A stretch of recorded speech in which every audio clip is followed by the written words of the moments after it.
Hi, Tracy. There have been some rumblings coming from the Saratoga Biochar Solutions facility and their plans regarding the recent EPA guidelines. I understand that CAAN has a response to that. Can you share a little bit of that with us? Yes, the Clean Air Action Network of Glens Falls disagrees vehemently with Saratoga Biochar's um, characterization of EPA's guidance.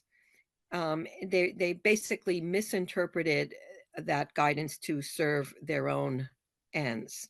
EPA's new guidance supports concerns raised about the risks of Saratoga Biochar's proposed pyrolysis facility. Um, it's the EPA's guidance specifically says additional research is needed to determine the effectiveness of the use of pyrolysis to destroy PFAS containing materials and to characterize the outputs of PFAS. What that means is uh, it's not appropriate to claim that EPA endorses pyrolysis as a method for destroying PFAS. More research is needed, according to the EPA. Saratoga Biochar has applied for permits to build what would be the largest sewage sludge pyrolysis facility in the state before any of this additional research is conducted. EPA also made clear that its identification of pyrolysis technologies as candidates for further research and quote should not be considered an endorsement or recommendation to use these technologies to destroy PFAS end quote. So it's crystal clear that EPA does not endorse this proposed technology. Um, Over 70 or 78 organizations, including the Sierra Club, Atlantic Chapter, Riverkeeper, the Natural Resources Defense Council, the New York Civil Liberties Union, and numerous others have submitted comments to New York State DEC back in March, urging the agency to refrain from issuing permits to Saratoga Biochar, in part because of the risks of PFAS contamination presented by this experiment to some of New York's most vulnerable residents. So, And yeah, I perfect. can make it I can make it a lot shorter. Well, that was perfect because it touched on a few different things, and I wanted to bring up the DEC comment Yes, period yes. also, so that was perfect. Um, I would say I did have a question, just to kind of open things up Sure. a little. Um, so with the additional research needed, it also, outlines that the EPA is looking for private sector partners to or people to partner with, excuse me, um, and provide funding for this research. So that I think is kind of what SBS is hanging their hat on, is saying, okay, well, if we get some EPA funding, we can do this additional research for them. So what would you and your organization say to that? Well, I think we would say is the residents and representatives of the residents of the Moreau and Hudson Falls area have spoken quite clearly that they do not want to be guinea pigs. And Saratoga Biochar has no track record as a company, and to it's To highly prove unlikely that that, right, to EPA prove would. that they can't, that they're not gonna hurt you. Yeah. Yes, yes. We people do not want to be guinea pigs. They will not stand for being guinea pigs. And Saratoga Biochar does not, neither has the integrity nor the track record to conduct any legitimate research. So in terms of the DEC um permits and applications, I saw it was a great turnout with the comments, almost 500, which is, Oh, really? Really? I didn't yeah. know that. I think Yeah. the ending total was around like 489, one of the last things I saw. So definitely something serious, and there was something about a quote that the DEC originally said 50 would be considered a lot. So the fact that it's almost, 100 times that is really impressive. 10 times, 10 10 times, times, but thank you. yeah. I'm definitely a words person, not a math person, but thank you, Tracy.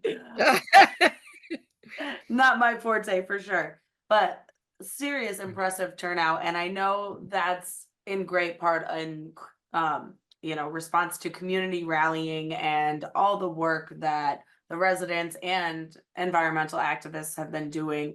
So what are you guys up to now? What's the next step?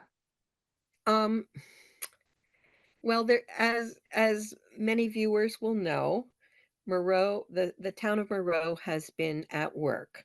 They enacted a moratorium, um, and they're beginning to look at what they want to do during the moratorium in terms of zoning and um, other actions that the town can take to bring the zoning up to the vision of the comprehensive plan.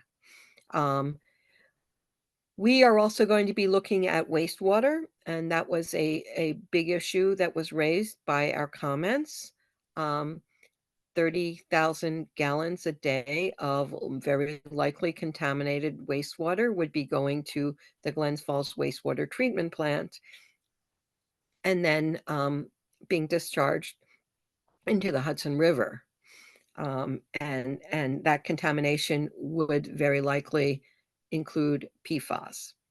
And as people may know, EPA issued the strongest regulations yet on PFAS in drinking water. They added additional PFAS compounds. They lowered the maximum contaminant levels. It's a good move to protect the public, given that as many as 100 million people in this country have public drinking water sources that are contaminated with PFAS. And PFAS is a carcinogen and causes lots of other problems. So we will be addressing the issue of wastewater. We're also planning a testing project for the Upper Hudson River for PFAS for this summer. All right. So you guys are busy as always. I'm not A little surprised. too busy, yes, Um, yes. so when you raised the PFAS in drinking water topic, that kind of struck a chord in terms of, like you just said, over 100 million people are impacted by this. So it seems like you said before, these area residents don't want to be guinea pigs. We don't want to say, okay, well, look, we're impacted now. How do we go back and fix the regulations?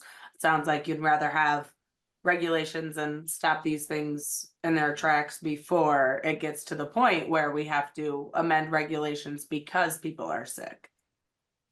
Absolutely, that's always the best. PFAS needs to be stopped at the beginning. The wastewater treatment plants did not create the PFAS. They received the PFAS, but they too have a responsibility. Everyone along this chain has a responsibility, and it's not appropriate to say it's not my problem because Everyone's. but the issue is that wastewater treatment plants do not have the means to eliminate or detoxify PFAS. So we're working. We're part of a PFAS Free New York group that has legislation pending in the New York State Legislature to ban the use of PFAS in numerous different types of products. And yeah, there's a lot of activity on PFAS to stop it at source. But it's very hard to remediate. It's similar to PCBs in that there's still not any remediation of PCBs. You can remove the soil, but Right, you can it's clean not, it up, but yeah, it's yeah. So not yeah. elimination. And one of the challenges with PFAS is there's 15,000 different chemicals. That So number how do keeps on you, right, growing. so how And do you so, pinpoint? well, at this point, the testing is only able to detect, a normal test would be for 30 or at most 40 different PFAS compounds. 15,000. So that's Let's a say not really even close. not even close. And DEC has only been regulating 2 of them. That is Now, 2 of them in drinking water or other media. So, do you think that comes from just, like you kind of said, the wastewater plants, they don't have the means to do this? Do you think the monitoring is just don't have the means, or we don't have the research yet, or where's the well, I problem? think we have the wrong paradigm. There is one way of testing for them, uh, not being specific to the particular compound, and that is called total organic fluorine. And organic because PFAS chemicals always have a carbon backbone. So in the center of it, there's a carbon chain, and then there's fluorines coming off of each carbon, fluorine atoms. And so if you do total organic fluorine, that is most likely going to be PFAS. And it's going to, and when you do a test for a total organic fluorine, you find there's more fluorinated compounds than if you test for the 30 that you can easily test for. Okay. And one of our many concerns with the permits, the draft permits that DEC had written, is that there's only a standard for one PFAS compound in the air from air emissions, only one. Right, out of all of those.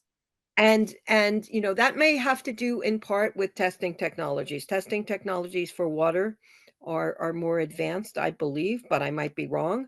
I have talked to people who said that are in this field, that testing technologies for air monitoring technologies are not very good yet, or comprehensive. But when PFAS is exposed to elevated temperatures, there's there's products of incomplete combustion are created. So you have one PFAS compound, it becomes another PFAS compound, and it doesn't become not a PFAS compound, but what happens is the carbon chains break and reform, and so you have a longer chain or shorter chain.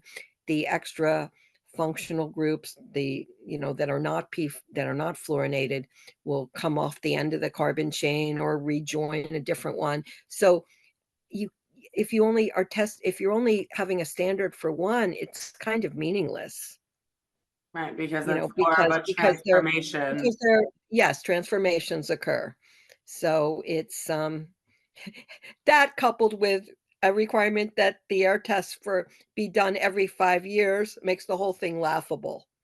Right. Now, if I remember correctly, Moreau did put in like their own parameters for testing, right? Kind of on top of the DEC, or was No, okay.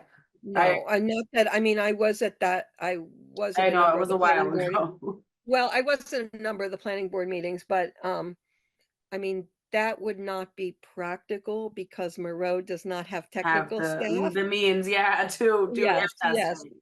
Right. yes, yes. And Moreau did not know how often the air tests would be when the planning Until board the DEC permits. approved it in Right. 2022. So, um, yeah, Saratoga Biochar has fought hard to get a state air permit and not a federal air permit. The federal air permits, called Title V, are issued by New York State, but under federal rules. Okay. And Saratoga Biochar's application showed that they would emit almost as much of certain air pollutants as would require a Title V permit, but they managed to get out of that by saying, "Oh, we're only at 90%, we're fine." But under Title V, there would be more frequent air testing. And also the permit renewal is every 5 years instead of every 10. Well, and So, it seems, from speaking with them, that that would probably be the way that they would eventually want to go. One of their issues recently is that they said they've been approached by other communities in upstate New York that are interested in having the facility. But said that their permits are not transferable even if they are approved by DEC because it's mhm. specific to Moreau's, topography. So I just lost my question there. Sorry. Um, Well, we would be dubious about whether they would be welcomed by the residents of any other communities, given how much media attention they have gained